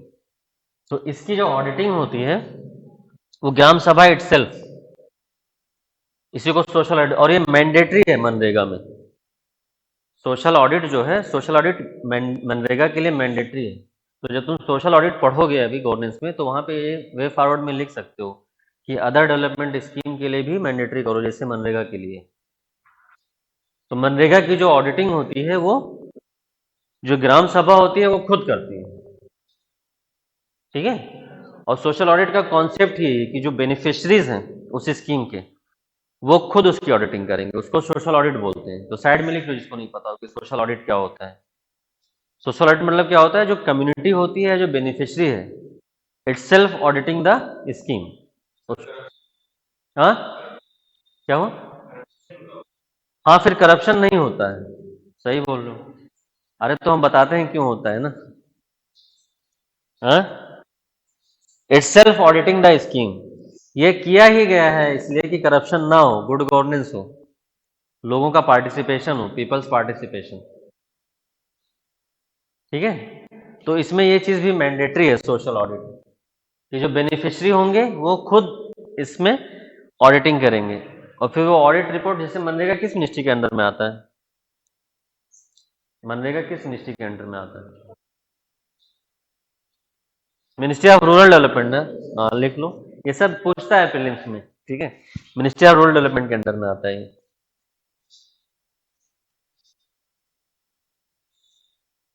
ठीक। अब देखो, सोशल ऑडिट से क्या होगा? सोशल ऑडिट से पार्टिसिपेशन होगा, ट्रांसपेरेंसी आएगी, अकाउंटेबिलिटी फिक्स होगी। ठीक है, और इसी को गुड गवर्नेंस बोला जाता है। ट्रांसपेरेंसी, पार्टिसिपेशन, अकाउंटेबिलिटी, ये सब गुड गवर्नेंस के फीचर्स हैं। गुड गवर्नेंस भी तुम्हारे सिलेबस में है, पेपर 2 में और पेपर 4 में भी है। गुड गवर्नेंस, गुड गवर्नेंस के 8 डायमेंशन है, किसी को याद है? नहीं, साइड में बना लो गुड गवर्नेंस ऐसे, और कल इसके 8 डायमेंशन लिख के लाना। हम देखो तुम लोग लिख के लाओगे कि आओगे ही नहीं? हैं? देखो 8 चीजें बनानी हुआ करे ना तो ऐसे बनाया करो, 3 बनानी हुआ करे तो ऐसे बना दिया करो, ठीक है? और 5 बनाना हो तो ऐसे बना दिया करो। तुम लोग एक ही तरह का डायग्राम बना देते हो, बहुत बोरिंग हो जाता है ना? और कोई चीज़ अगर पॉजिटिव नेगेटिव तुम्हें दिखाना है तो ऐसे बना दिया करो, इधर पॉजिटिव लिख दो, इधर नेगेटिव लिख दो। तो अलग अलग तरह के डायग्राम बनाओ ना। तुम लोग क्या करते हो, एक ऐसे गोला बनाते हो, उसी में खींचते रहते हो ऐसे ऐसे। ये कब किया जाता है? जब तुम्हें डायमेंशंस पता ही नहीं है कि कितने डायमेंशंस लिखने हैं। यहाँ तो जैसे पता चल गया ना, तो गुड गवर्नेंस में 8 है तो 8 वाला बनाओ। और पॉजिटिव नेगेटिव लिखना है तो एक बार मैंने देखा है लड़का ऐसे लिखा है पॉजिटिव, फिर यहाँ पे ऐसे किया है, फिर एक डायग्राम, उसमें तुमने पेज ही भर दिया, उसने कुछ लिखने को बचा ही नहीं। तो एग्जामिनर वहां जो बैठा हो बेवकूफ थोड़ी है, पॉजिटिव नेगेटिव तुम ऐसे दिखाओ ना, फिर आगे कंटेंट लिखो, ठीक है? और तो 2 गोला तुम एक पेज में भर दोगे तो खत्म हो गया ना, फिर कंटेंट क्या लिखोगे?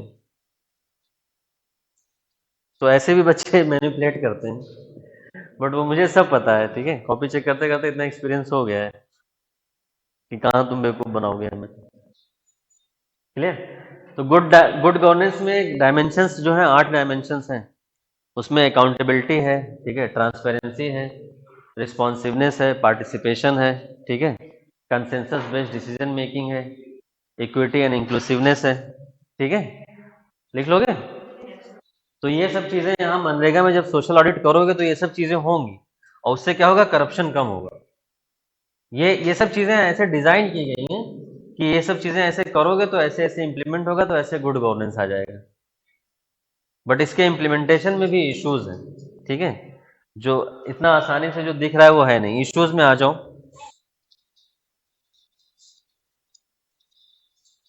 ठीक है, या इश्यूज की जगह पे अप्रेजल लिख लो, तो अप्रेजल में क्या होता है ना, ये दोनों चीजें हो जाती हैं, पॉजिटिव निगेटिव दोनों आ जाता है। हाँ, अप्रेजल लिख लो, या क्रिटिकल एग्जामिनेशन लिख लो, ठीक है, या इवेल्युएशन लिख लो। तो इसमें क्या होगा, पॉजिटिव निगेटिव दोनों लिखना पड़ेगा, ठीक है? तो सबसे पहला क्रिटिसिज्म इसका क्या है, मनरेगा का? हाँ, सिर्फ रूरल एरिया के लिए? तो उसका तो नाम ही है ना मनरेगा। तो अर्बन एरिया के लिए दूसरी स्कीम बनाओ। तो स्कीम का ऑब्जेक्टिव ही है कि रूरल एरिया के लिए है, तो ऑब्जेक्टिव से अलग थोड़ी जाओगे। क्रिटिसिज्म मतलब कि स्कीम का क्या क्रिटिसिज्म है, उसके इम्प्लीमेंटेशन में क्या प्रॉब्लम है, या उसके क्लॉज में क्या प्रॉब्लम है। सबसे बड़ा है करप्शन इन इम्प्लीमेंटेशन, ठीक है?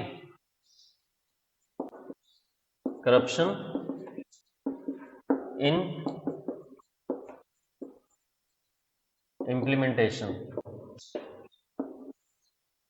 करप्शन इन इम्प्लीमेंटेशन,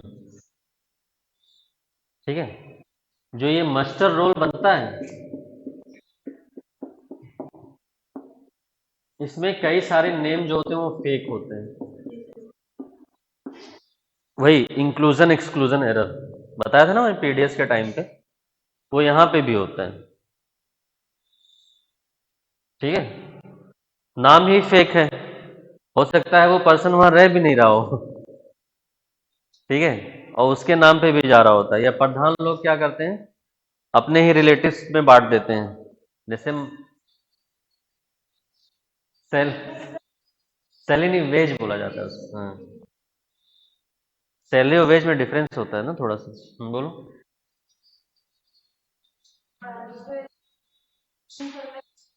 हम्म, हाँ हाँ, वही 200 में काम करा लेते हैं। फेक बेनिफिशरीज हैं, या प्रॉक्सी बेनिफिशरीज बोल सकते हो। काम किसी और से करा रहे होते हैं और उसको सिर्फ 100 रुपये दे देंगे, बाकी 200 खुद रख लेंगे, ठीक है? या घोस्ट बेनिफिशरीज, ठीक है, मतलब वो आदमी मर चुका होगा, वो दुनिया में एग्जिस्ट भी नहीं कर रहा होगा, उसके नाम पे भी मास्टर रोल में रहता है, और किसी और से काम करवा के पैसा रख लेते हैं। ठीक है,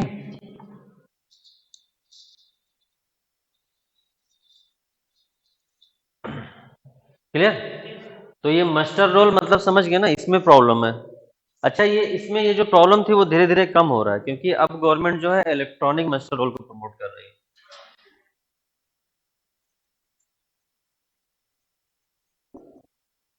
तो ये इसकी वजह से जो करप्शन होता था वो अब डिक्लाइन हो रहा है। व्हाई?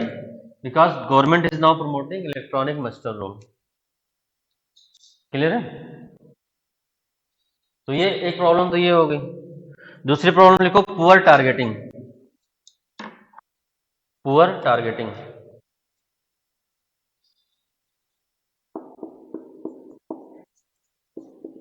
Poor targeting. अब देखो, पुअर टारगेटिंग मतलब क्या हुआ, जैसे मैंने बोला ना, ये डिमांड ड्रिवन है। तुम डिमांड करोगे तब तुम्हें जॉब दी जाएगी। और ये नॉन पुअर के लिए भी है कि जो भी डिमांड करें। अब जैसे मान लो कि मुझे ही करप्शन करना हो, ठीक है। जैसे हमारे जो फूफा हैं वो प्रधान है गांव में। अब मुझे अगर मान लो करप्शन में इन्वॉल्व होना हो, तो मैं क्या करूंगा, मैं अपना नाम मास्टर रोल में लिखवा दूंगा। ठीक है। और मैं तो पुअर नहीं हूं ना, मैं तो नॉन पुअर हूँ, लेकिन मैं वहां लिखवा दूंगा कि अच्छा ठीक है, हाँ लिख दो, मेरा नाम भी लिख दो। ठीक है। और फिर वो मान लो 300 रुपये आता है, तो गांव में बहुत लोग मिल जाएंगे, 100 रुपये में काम कर देंगे दिन भर। तो उनसे काम करवा के उसको 100 रुपया दे के 200 अपनी जेब में रख लेंगे। तो इसकी जो टारगेटिंग है वो ये, इसका जो मेन काम था वो ये था कि एम्प्लॉयमेंट प्रोवाइड करना। और जनरली उन लोगों को एम्प्लॉयमेंट करवा प्रोवाइड करना कि जो जो नॉन स्किल्ड हो जनरली, या जो पुअर हो, ये नहीं कि जो रिच हैं, रह कहीं रहे हैं। जैसे अक्सर गांव में होता है ना कि लोग मुंबई में रह रहे होते हैं, अपना बिजनेस कर रहे होते हैं, उनके रिलेटिव गांव में प्रधान बन जाते हैं। ठीक है, वो अलग बिजनेस कर रहे होते हैं। गांव में कुछ कितने लोग गांव के हो प्रॉपर, होता है ये सब, जानते होगे। ठीक है, तो ये पुअर टारगेटिंग भी इसका बड़ा रीजन है। तो मेनली जो beneficiaries are generally non poor, लिख लो इसको। पुअर टारगेटिंग का मतलब most of the beneficiaries are non poor. Most of the beneficiaries are non poor.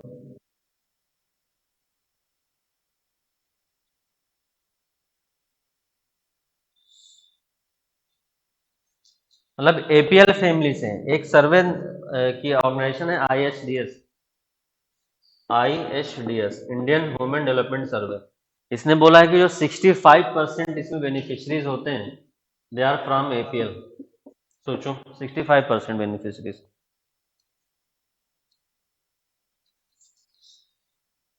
Indian Human Development सर्वे, आईएचडीएस का सर्वे है ये। तो उसमें 65% जो बेनिफिशरीज है मनरेगा के, वो एपीएल फैमिली से। देखो, इकोनॉमी का जो जीएस थर्ड में नंबर लाने का जो इम्पोर्टेंट फैक्ट है ना, वो डेटा देना भी होता है। बच्चे डेटा नहीं देते। तो जहां पॉसिबल हो डेटा याद आए तो दे दिया करो। इसीलिए न्यूज़पेपर पढ़ना जरूरी होता है। अब मान लो मनरेगा तुम लोग पढ़ोगे, मनरेगा से रिलेटेड कोई डेटा आ जाए, कोई कमेटी आ जाए या कुछ आ जाए, तो यहीं पे आके नोट कर लो।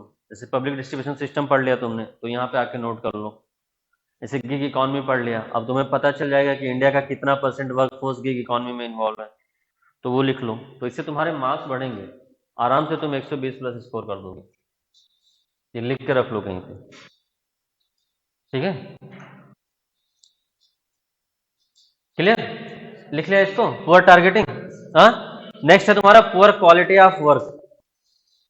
पुअर क्वालिटी ऑफ वर्क या poor quality of asset created by the work.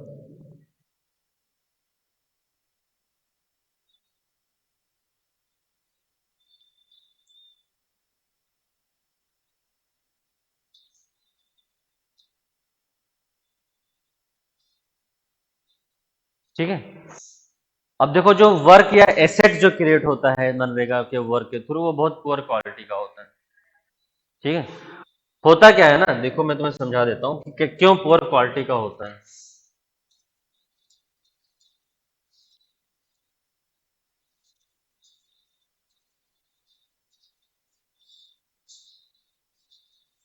एक तो मनरेगा का जो फंड आता है, उस फंड से लोगों को एम्प्लॉयमेंट देना है, और उसी फंड से उसके मैन्युफैक्चरिंग में जो चीज यूज होगी उसको भी परचेज खरीद करना है ना।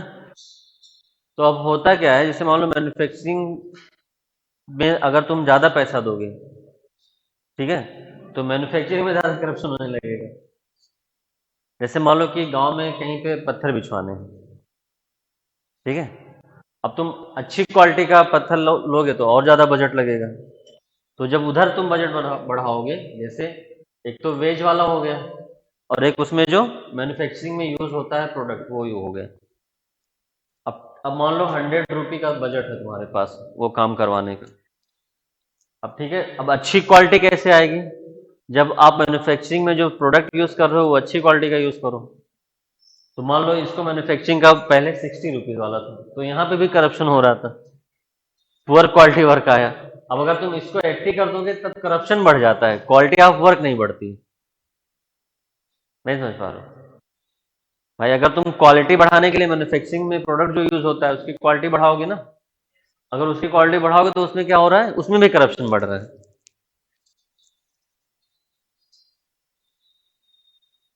बजट बढ़ जाता है, सामान वही लेके आ जाते हैं।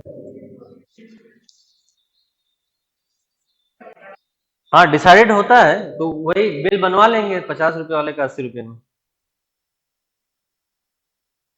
ठीक है,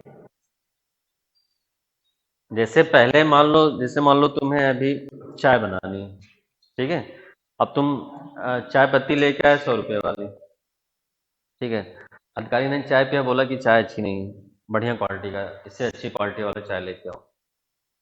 ठीक है, अब तुम गए दुकानदार से, बोला ऐसा करो चाय पत्ती ये दे दो, बिल बढ़ा दो 180 कर दो। तो 180 वाला बिल तो ले आए, चाय की पत्ती अभी भी वही है। तो यहाँ पे मनरेगा वाले में भी यही होता है कि फंड तो बढ़ता है कि क्वालिटी बढ़ानी है, लेकिन वो ऑन पेपर बढ़ जाता है, लेकिन फिर भी एसेट जो क्रिएट होता है उसकी क्वालिटी अच्छी नहीं होती है। क्लियर है? तो ये कुछ प्रॉब्लम्स हैं जो मनरेगा में एड्रेस करना बहुत जरूरी है। मेनली ये 3 प्रॉब्लम बहुत ज्यादा जरूरी है एड्रेस करना। अब इसके कुछ एडवांटेज भी हैं मनरेगा के, ऐसा नहीं है। सबसे पहले इसमें पॉवर्टी रिडक्शन लिख सकते हो एडवांटेज में। और एक चीज और है प्रॉब्लम, वो भी लिख लो कि क्रिटिसिज्म में लोग बोलते हैं कि it will it will affect the labour supply, it will affect the labour supply. ठीक है, इट विल ऐसे लिखो, negatively affect the labour supply, negatively affect the labour supply. Clear है? अब ये क्रिटिसिज्म क्या है, जैसे मान लो लोगों को नरेगा में काम मिल जाता है तो वो और जगह काम नहीं करेंगे, है ना? और ये देखा भी गया, but this criticism is not so strong, because NREGA का जो एम्प्लॉयमेंट प्रोवाइड किया जाता है वो लीन सीजन में प्रोवाइड किया जाता है, जब उसके पास करने को काम नहीं रहता है। जैसे तुम कभी भी जब तुम नरेगा का पढ़ोगे तो देखोगे नरेगा में जो डिमांड बढ़ती है वर्क की, डिमांड बेस है ना, तो डिमांड जो बढ़ती है राइट टू वर्क वाली, वो लीन सीजन में बढ़ती है। लीन सीजन मतलब जैसे एग्रीकल्चर सीजन खत्म हुआ उसके बाद। ठीक है, कभी ऐसा नहीं होगा कि मानसून सीजन में तुम्हें नरेगा में डिमांड बढ़ जाए, क्योंकि उस टाइम वो खुद अपने मतलब एग्रीकल्चर लेबर में बिजी रहता है, और साल में 2 बार तो होता ही है हर जगह, तो 2 बार तो वो वैसे भी बिजी रहता है। तो ये क्रिटिज्म सही है, हो सकता है कि कुछ लोग जो है 100 डेज का एम्प्लॉयमेंट मिल रहा है तो कहीं और काम ना करने जाए किसी और सेक्टर में, क्योंकि उसके हिसाब से उन्हें वेजेस भी नहीं मिल पाता है। But this criticism is not so strong, क्योंकि हो क्या रहा है, ये लीन सीजन में जनरली एम्प्लॉयमेंट दिया जाता है इसमें। लीन सीजन मतलब जब मानसून नहीं है, ठीक है, या जैसे तुम्हारा रबी सीजन खत्म हुआ विंटर में, ठीक है, खरीफ खत्म हुआ, तो उसके खत्म होने के बाद ही जनरली इसमें हाइक होता है। क्लियर है? चलो नेक्स्ट आ जाओ बेनिफिट्स पे। बेनिफिट्स में पहला क्या है, पॉवर्टी रिडक्शन। पॉवर्टी रिडक्शन, ठीक है, because of the higher wages, wages ज्यादा दिए जाते हैं ना मनरेगा में, तो इससे पॉवर्टी रिडक्शन हुआ है रूरल एरिया में।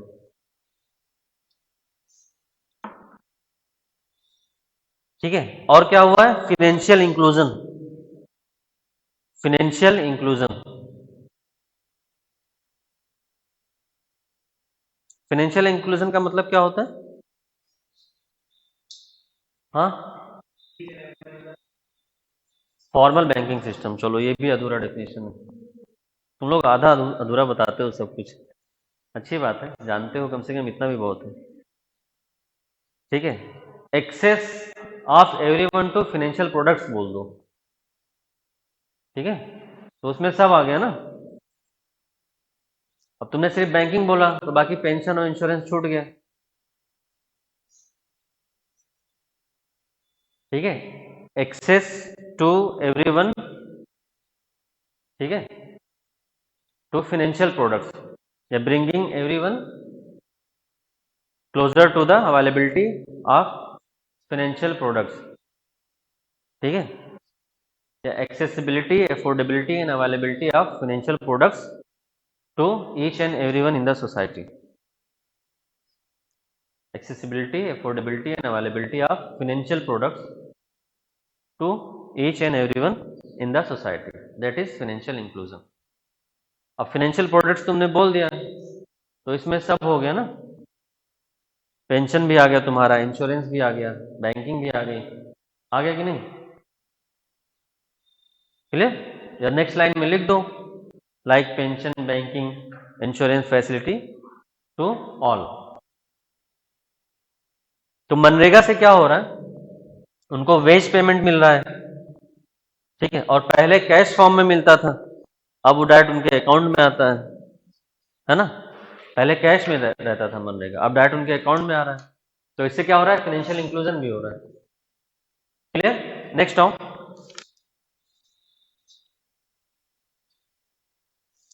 देखो इसका एक अच्छा, सबसे मनरेगा का एक अच्छा जो इम्पैक्ट है, वो जो मनरेगा के बेनिफिशरीज हैं उनके बच्चों का एनरोलमेंट रेशियो बढ़ गया है एजुकेशन में। ये इसका सबसे अच्छा एडवांटेज है मनरेगा का। ठीक है, higher enrolment ratio of children of MNREGA beneficiaries, ये पॉइंट जरूर लिख देना, यही तुम्हें सबसे आंसर में सबसे अलग बनाएगा। और ये सब तुम्हें बुक में नहीं मिलेगा किसी, क्योंकि ये सर्वे की रिपोर्ट है कि इसमें ये पाया गया है कि जो मनरेगा के बेनिफिशरीज हैं उनके बच्चों का एनरोलमेंट रेशियो बढ़ गया है। तो higher enrolment ratio of children of MNREGA beneficiary. ऐसा क्यों हो रहा है? Because now adults are getting job. ठीक है, so there is very less chance of labour employ और चाइल्ड लेबर। तो ये पॉइंट भी लिख लो। ठीक है, because child labour is very less due to adult getting jobs under MNREGA. Child labour is very less due to adult getting job under MNREGA. ठीक है, ये पॉइंट जरूर लिख देना एग्जाम में। नेक्स्ट लिखो वीमेन एम्पावरमेंट। वीमेन एम्पावरमेंट भी हो रहा है ना। Why? Because one third of the job have to be given to women.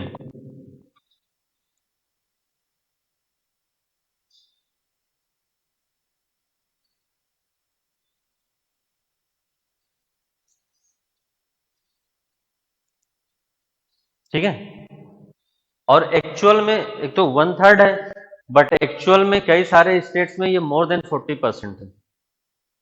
But actually in many state it is more than 40% for the women. It is more than 40% for the women. ठीक है, और ये आईएसडीएस का ही एक सर्वे है, दूसरा point है आईएसडीएस का, इसी में लिख लो कि 45% जो वीमेन बेनिफिशरीज हैं, ये पॉइंट ये लिख लो आईएसडीएस का, 45% women beneficiary under MNREGA, they have said या दे हैव क्लेम्ड दैट कि it was their first wage. सोचो, first wage, first monthly wage उनको मिला है मनरेगा के थ्रू। मतलब जैसे मान लो 100 वीमेन बेनिफिशरीज हैं मनरेगा में, तो उसमें 45% जो हैं उन्होंने ये बोला है सर्वे में कि मनरेगा के थ्रू उनको पहली बार मंथली वेज मिला है। तो हो रहा है ना वीमेन एम्पावरमेंट। तो ये पॉइंट लिख लो कि 45% of women beneficiary have claimed that while working for MNREGA, while working for MNREGA they have got their first monthly wage। देखो ये सब पॉइंट्स लिखने से ना तुम्हारा आंसर अलग हो जाएगा और लोगों से, अगर इस तरह से लिखोगे तो। ठीक है, बाकी सबको पता है वीमेन एम्पावरमेंट हो रहा है इससे, 1/3 जॉब रिजर्व है, लेकिन ये वाला जो पॉइंट है इससे तुम्हारा क्लेम जो है बहुत स्ट्रांग हो जाता है। नेक्स्ट है इसका empowerment of gram panchayat. Empowerment of gram panchayat क्या हुआ? जगह नहीं बची? हर चीज तुम डायग्राम बना बना के लिखती हो, थोड़ा पॉइंट्स में भी लिख लिया करो।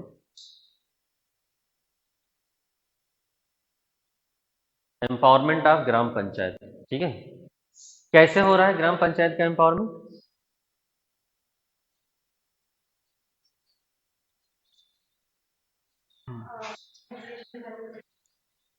नहीं, मैं ग्राम पंचायत को बोल रहा हूँ, ग्राम पंचायत का एम्पावरमेंट हो रहा है, बताओ कोई कैसे हो रहा है?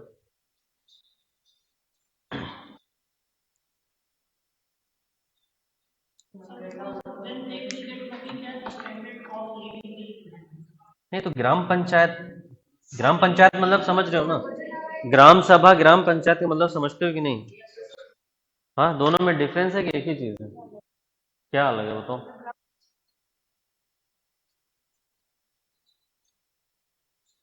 देखो नहीं पता है ना, देखो किसको पता है बताओ, पॉलिटी की क्लास हुई है ना?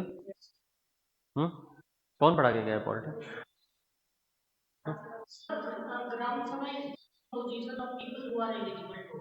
हम्म, और ग्राम पंचायत?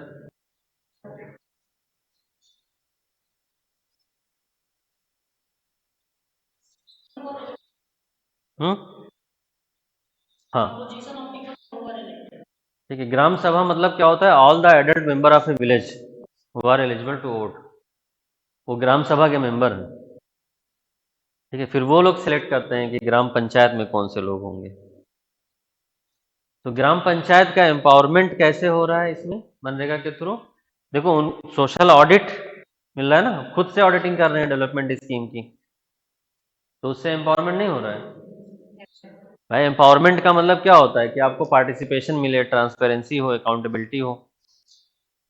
तो डेमोक्रेटिक ग्रास रूट लेवल पे डेमोक्रेसी डेवलप हो रही है ना, डेवलपमेंट स्कीम पे जो पैसा खर्च हो रहा है उसका खुद का सोशल ऑडिट कर रहे हैं ये लोग।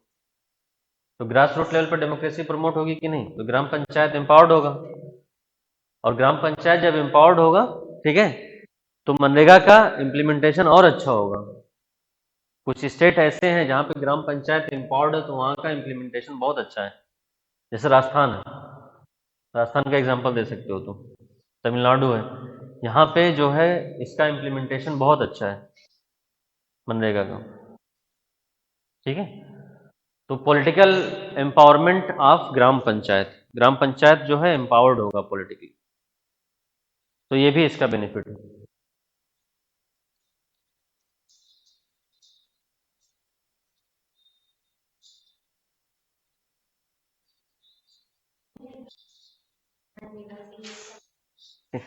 फाइनेंशियल इंक्लूजन का मतलब क्या होता है? Accessibility, availability and affordability of the financial products to each and everyone in the society. अब मनरेगा में जब काम करते हो तो तुम्हारा जो पेमेंट आता है वो तुम्हारे अकाउंट में जाता है, बैंकिंग, तो बैंकिंग का एक्सेस मिल गया ना। अब उसी बैंकिंग से तुम इंश्योरेंस करवा सकते हो, है ना, कुछ पैसा कट करवा के तुम इंश्योरेंस करवा सकते हो। ठीक है, या अगर तुम ऑर्गेनाइज सेक्टर में नहीं हो, अनऑर्गेनाइज सेक्टर में हो, तो कुछ पेंशन स्कीम चलती है गवर्नमेंट की, कल हम लोग सोशल सिक्योरिटी स्कीम्स कवर करेंगे थोड़ा। ठीक है, तो वहाँ से तुम लोग जैसे अटल पेंशन योजना है, प्रधानमंत्री जीवन बीमा योजना है, ठीक है, तो उन सब में तुम अपना पैसा कटवा सकते हो, तो तुम्हारा फाइनेंशियल इंक्लूजन होगा ना इससे, मनरेगा से। तुम्हारे पास पैसे ही नहीं रहेगा तो इंक्लूजन कैसे होगा? क्लियर? और कोई डाउट किसी को? ठीक है, कल हम लोग सोशल सिक्योरिटी कवर करेंगे और उसमें कुछ स्कीम्स भी कवर करेंगे हम लोग, वीमेन के लिए, हेल्थ के लिए, मैटरनिटी, ठीक है, अनऑर्गेनाइज सेक्टर, तो कुछ स्कीम्स कवर करेंगे उसमें। हाँ, इंक्लूसिव पॉलिसी, इंक्लूसिव का मतलब होता है, देखो इंक्लूसिव का मतलब होता है कि जो कोई भी काम हो रहा हो उसका बेनिफिट सबको मिले। ठीक है, जैसे अभी तुम्हारे घर के सामने जो रोड बन रहा है, तो उस रोड का एक्सेस जो है वो सबको मिले। कोचिंग का एग्जाम्पल है जैसे ये वाला, तो जो लोग नहीं एलिजिबल हैं उनके लिए कोचिंग स्कीम है कि वो भी कोचिंग कर लें। तो इंक्लूसिव का मतलब यही होता है, अगर तुम टर्म इंक्लूसिव सिर्फ बोलोगे तो उसका मतलब ये होता है कि जो लोग लेफ्ट आउट लोग हैं, ठीक है, किसी भी रीजन से, वो भी उसमें इन्वॉल्व हो जाए। अब से तुम इंक्लूसिव ग्रोथ बोलते हो, तो जो डेवलपमेंट ऑफ ग्रोथ है, ठीक है, उसका फ्रूट जो है वो सबको मिले। और उसमें इक्वलिटी के बेस पे नहीं है, वो इक्विटी के बेस पे है। तो fruit of development should reach to every section of the society, तो उसी को हम लोग इंक्लूसिव ग्रोथ बोलते हैं। ठीक है, और इससे रिलेटेड गवर्नमेंट कोई भी पॉलिसी बनाए कि जो फ्रूट ऑफ डेवलपमेंट है वो सबको मिले, तो उसको इंक्लूसिवनेस बोलते हैं।